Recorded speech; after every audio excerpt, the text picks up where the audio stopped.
Hello, I am Sami Ziwa. I am a cybersecurity professor and researcher. And today's video is about cryptocurrency and in particular the underlying blockchain technology. I'll try to explain that by going through the Bitcoin system.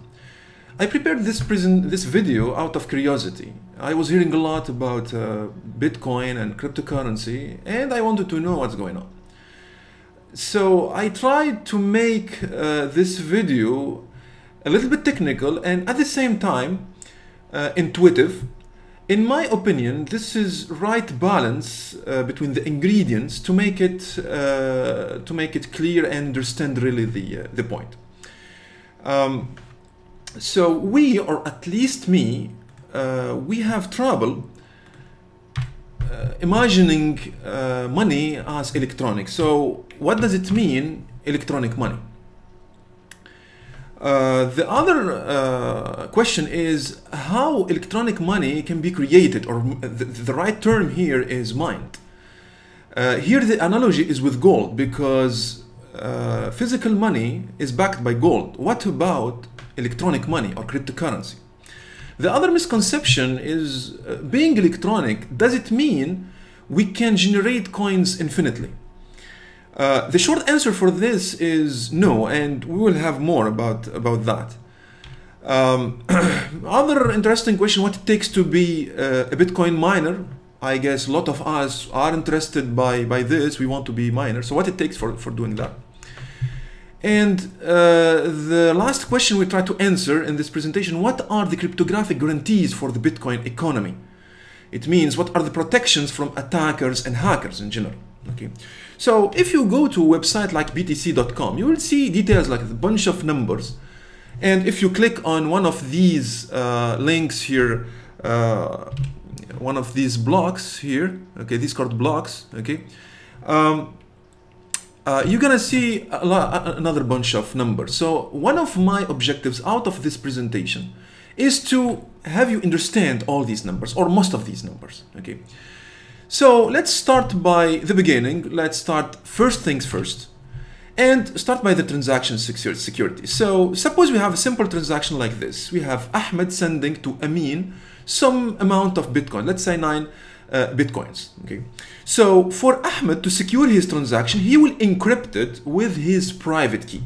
So for those who are not familiar with public key cryptography, so private key is a string, is a sequence of characters like this. So it's a random number which is very difficult to guess and which is known only by Ahmed, the sender. So since it's only Ahmed who knows that private key, this provides for authentication. We are sure that only Ahmed could have issued that transaction. Okay.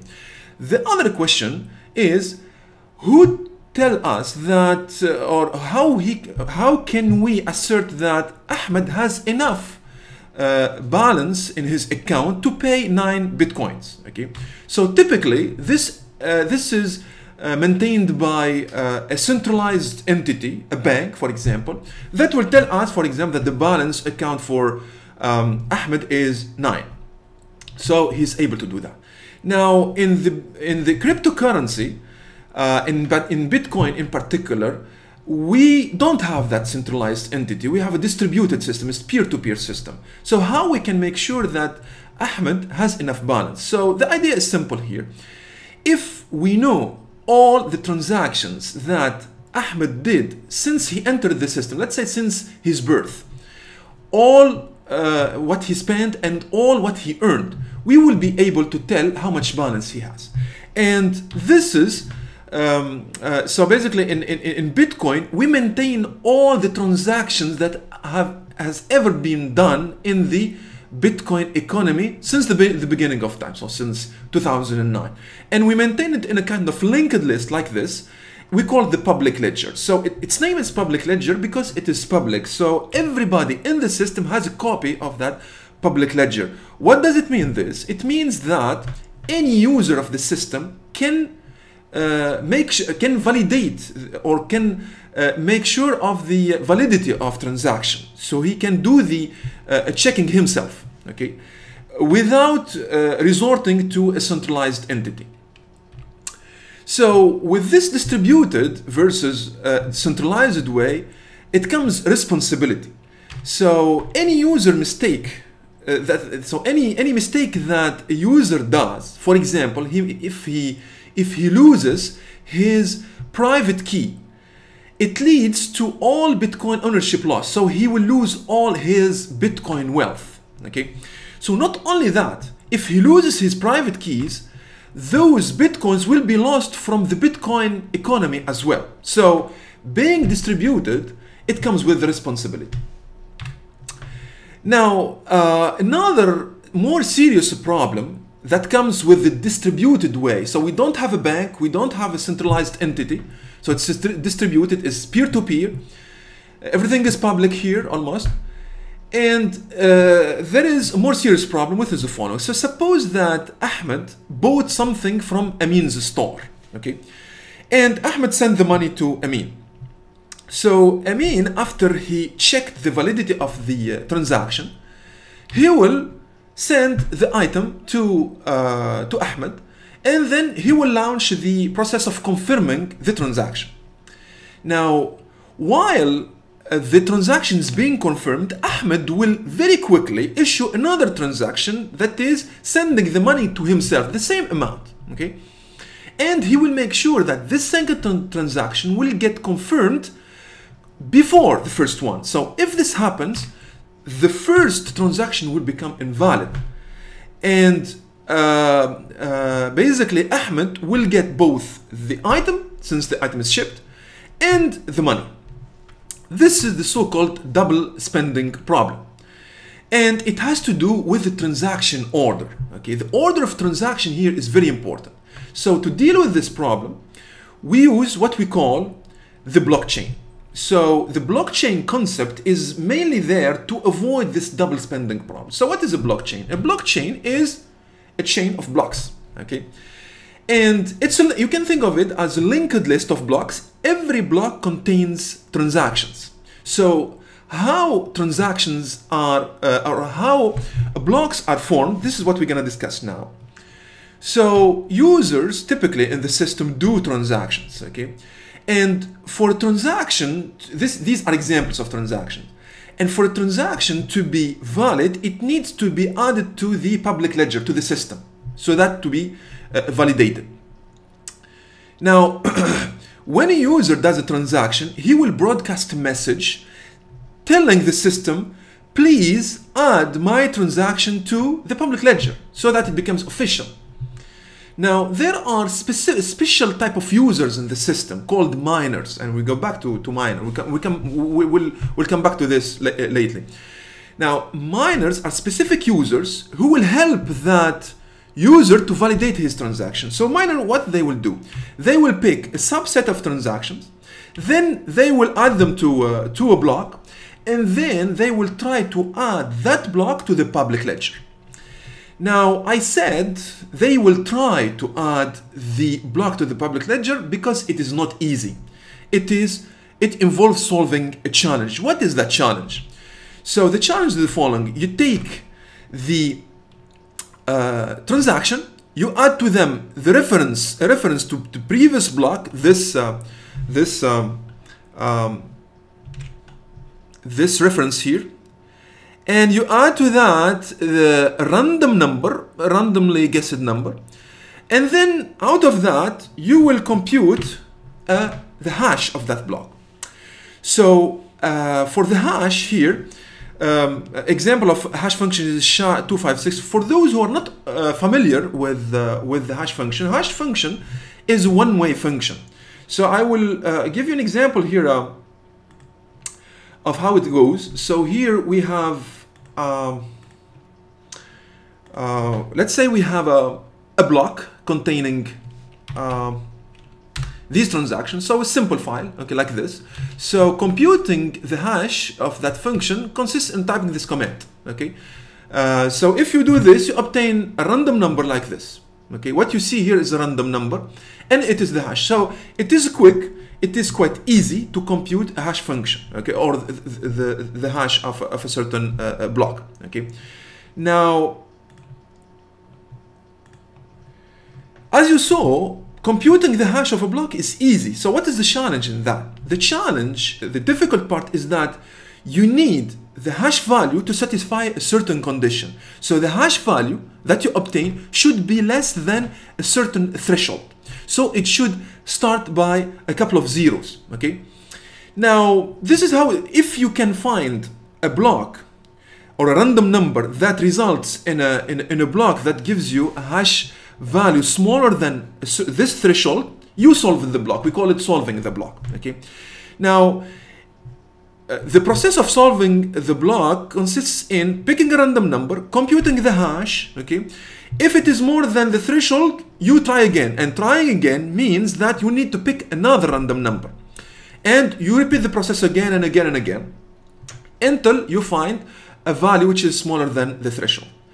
Now, is there an algorithm or an artificial intelligence algorithm that will allow you to go quickly or to find quickly that hash value that satisfies the condition? The short answer is no. Basically, the only approach you have here is random guessing. Basically, or sometimes it's called brute forcing. So you need to try it for several different random numbers, and you keep doing that until you find the value, okay? Now, users here that does this, which is computing solving blocks, are called miners, and the process is called mining, okay?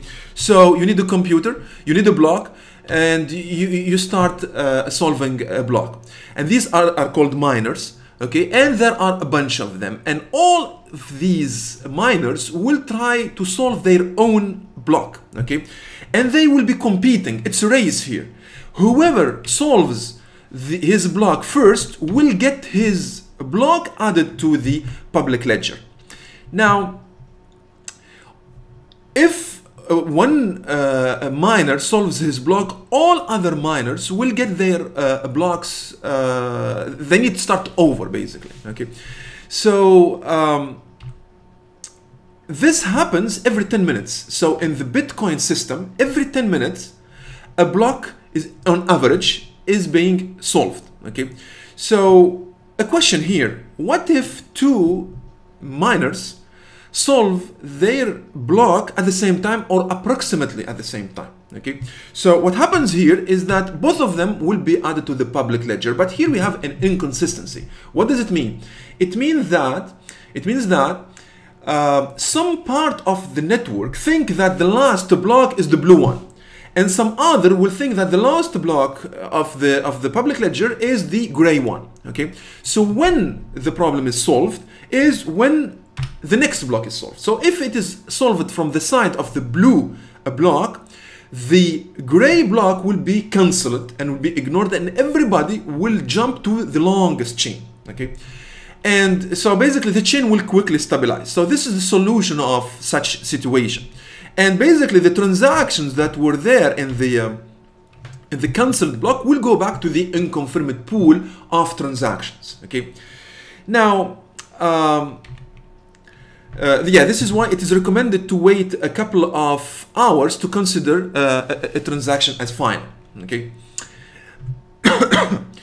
So what it takes now to break the system?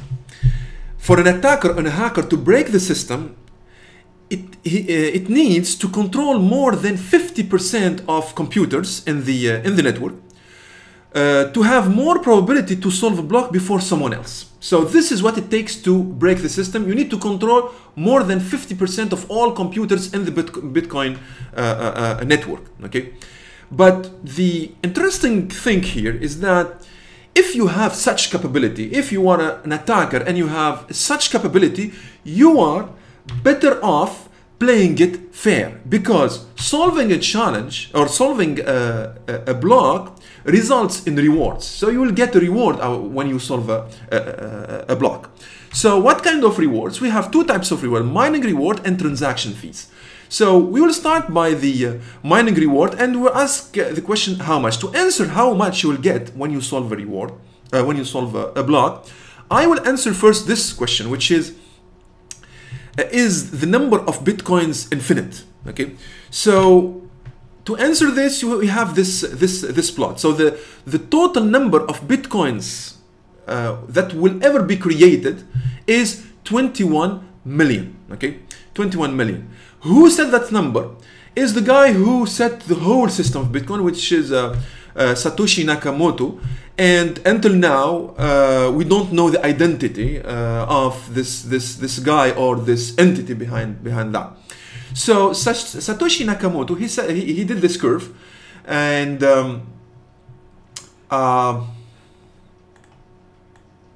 yeah, what you see here in the x-axis here, you have the years. Okay, so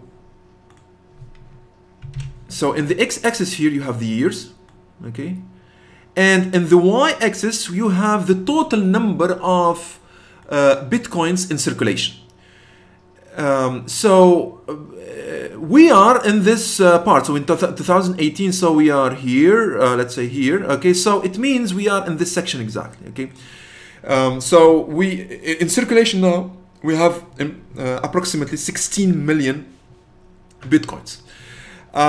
So as you notice here, this curve is not smooth. It's composed of segments. You have a first segment here, and then a second segment here, and third segment here. So how to control this curve? This curve is done beforehand.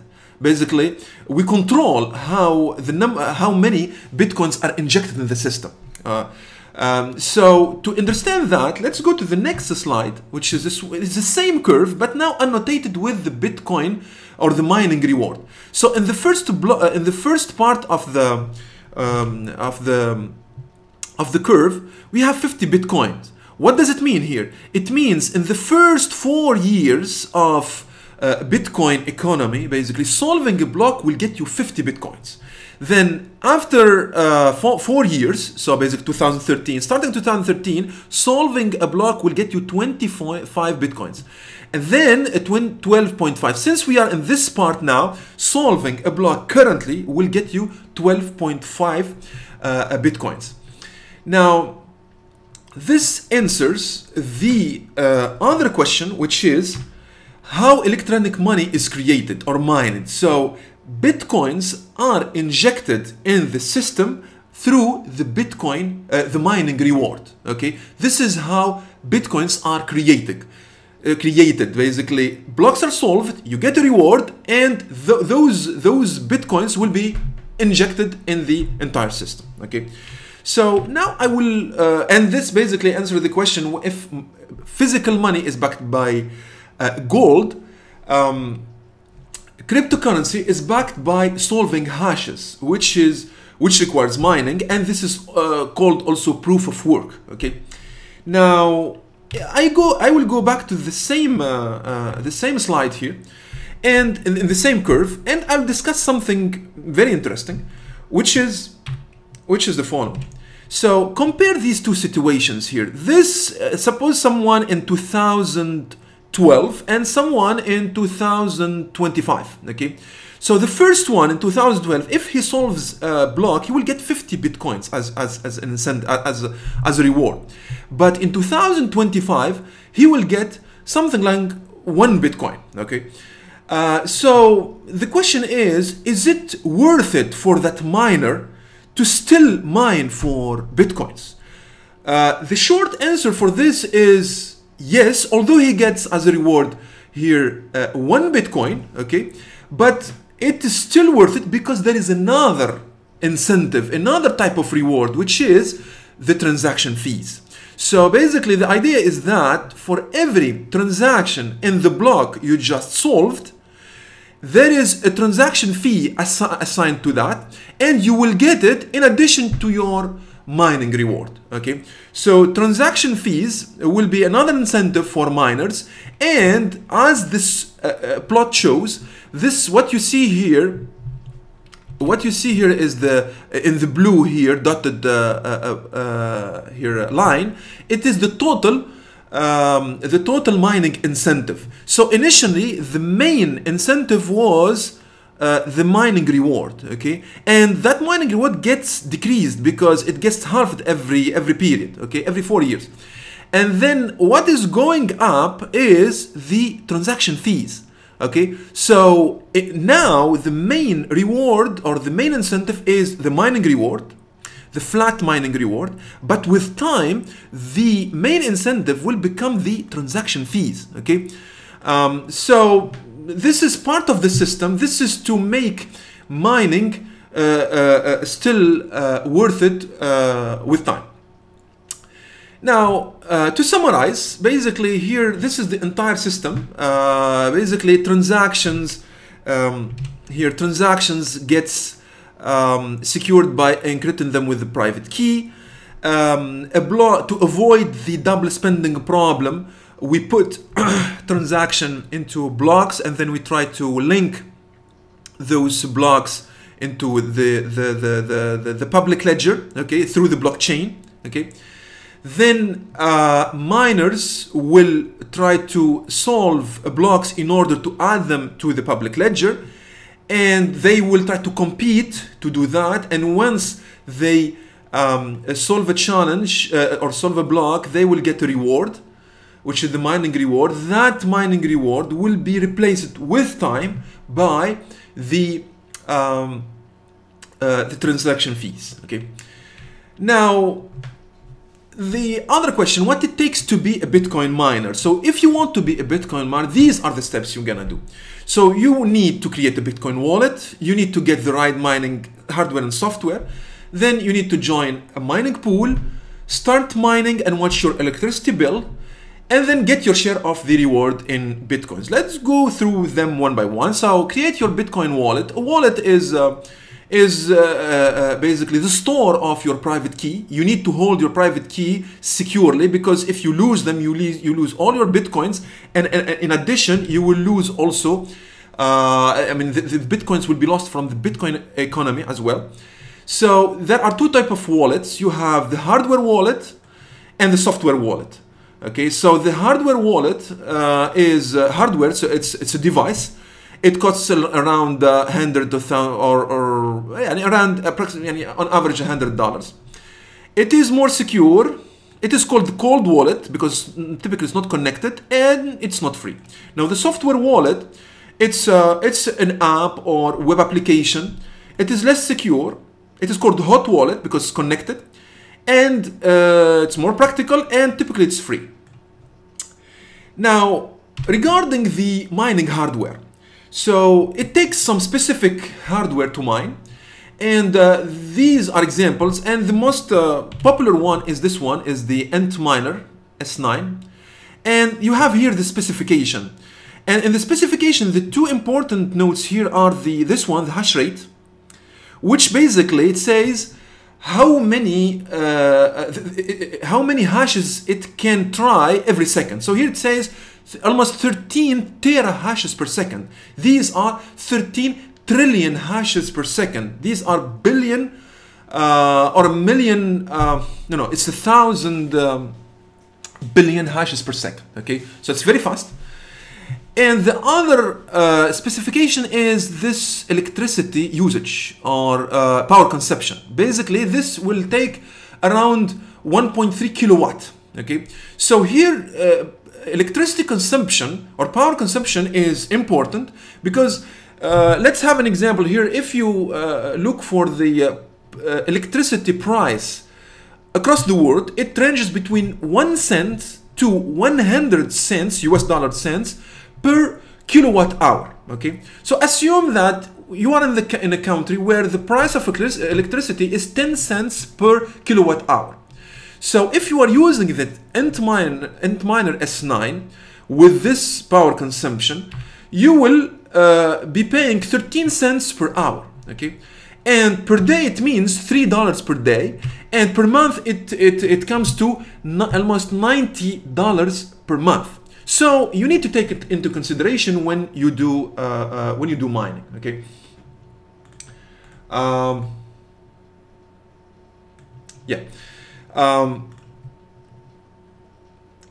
So I'm sure now you are asking this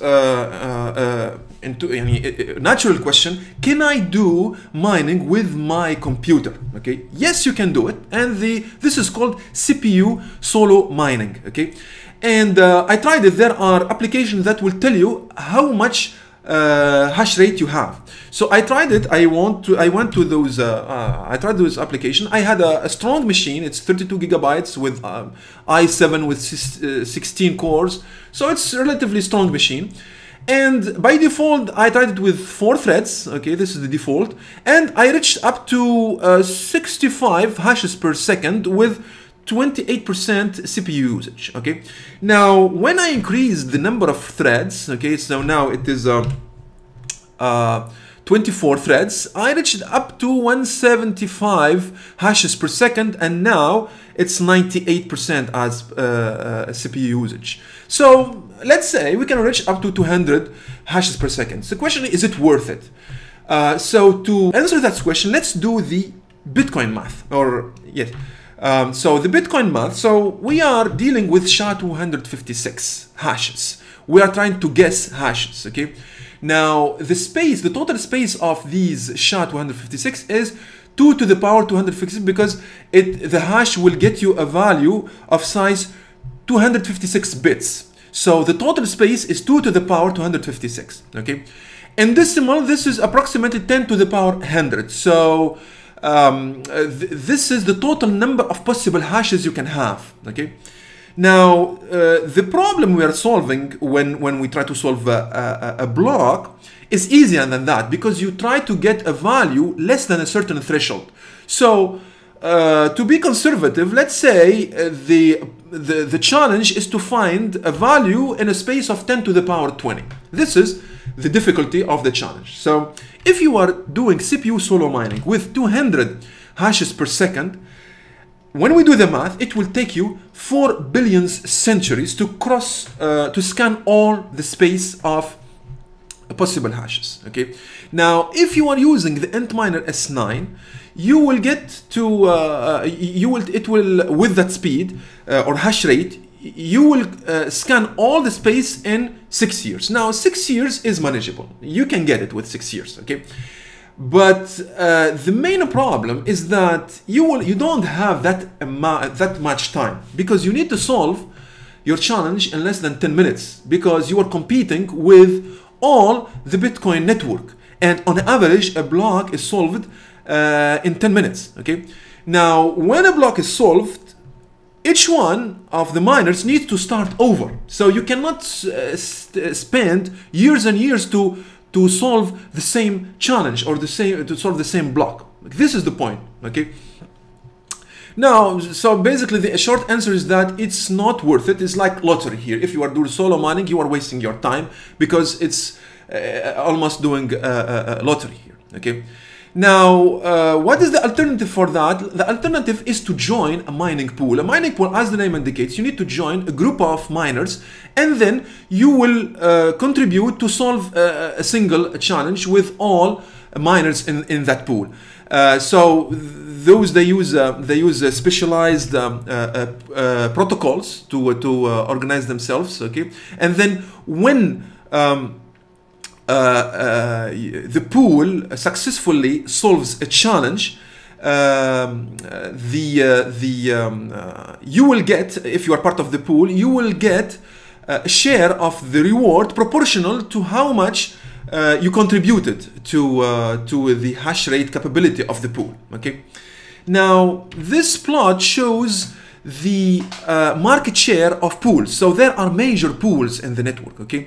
So what you see here, on the y-axis, you have the 10E here, or the the total hash rate of the entire system. So the unit here is E. E, it means exa hashes per second. So exa hashes, and exa is 1,000,000 tera. So the total hash rate of the entire system is 10 exa hashes per second. This is in November. This was in November 2017. Okay. What you see, the different colors, is the market share of pools. So here, what you see in orange here, okay, this is the market share of Ant Pool, which is a major pool in the system, or in the Bitcoin network, okay, and it controls 15% of the entire, approximately 15% of the entire capability. You have other pools here, like BTC.top, etc. Okay, now there is an interesting question to ask here. Yeah, so as of December 2017, the entire hash rate capability in December 16, 2017, this is where the Bitcoin reached the highest value. Its highest value, it was around $20,000 for one Bitcoin. So at that time, the entire hash rate of the system was 15 exa hashes per second, which is 15 million tera hashes. Okay. Now, an interesting thing to notice here is that if you compare the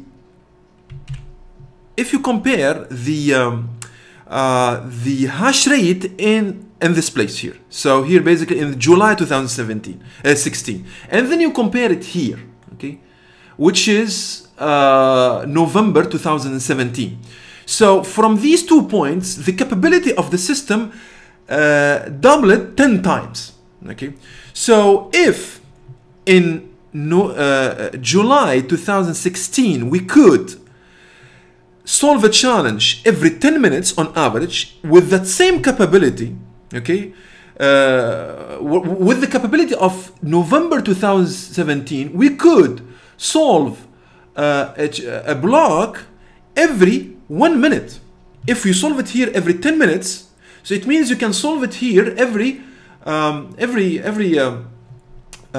minute. Okay, so this, but we said on average is 10 minutes. So the answer for that is that the entire system gets recalibrated every period. So why the 10 minutes rule?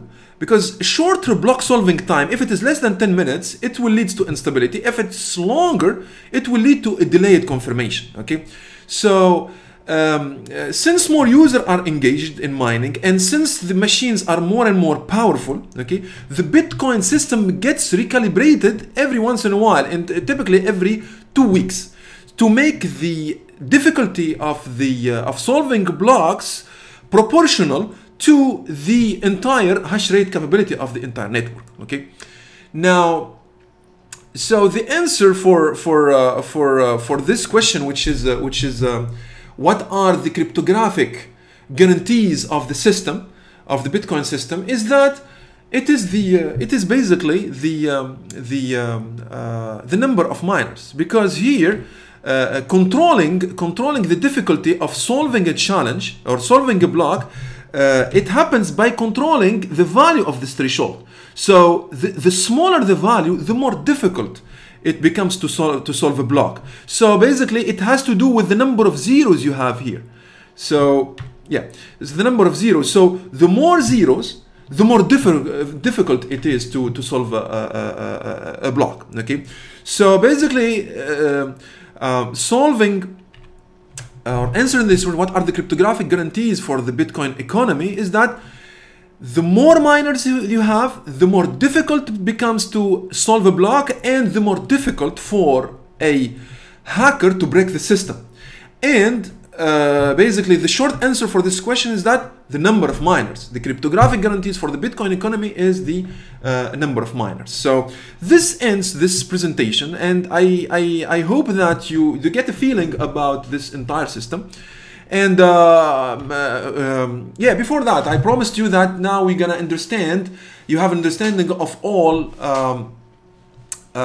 these numbers. So let's start here. This is, if you go to btc.com, you have these numbers. So the first column here, it shows the blocks. This is the idea of the block. It means now we have almost 500,000 blocks in the public ledger, in the blockchain. Okay, this is just an idea, it's just a sequential number. Okay, now the next one here, these are the pools that successfully solved that particular block. Okay, so here it means slash pool solved the latest block at this stage.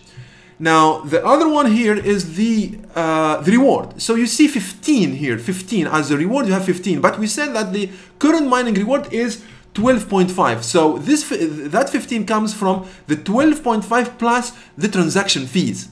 Now you have here the delay, or the average time between every two blocks. So here you see the difference between the first and second is 2 minutes. It means the last block have been solved in 2 minutes. Now the difference between the second and third is 20 minutes. It means that block has been solved in 20 minutes. And then you go so on. So it means the average between every two numbers will be 10 minutes here. Okay. Now the next one here is that sequence of characters or the numbers. Basically, this is the hash, and you see that it starts by zeros. So this is the proof of work, the proof that the blocks have been solved.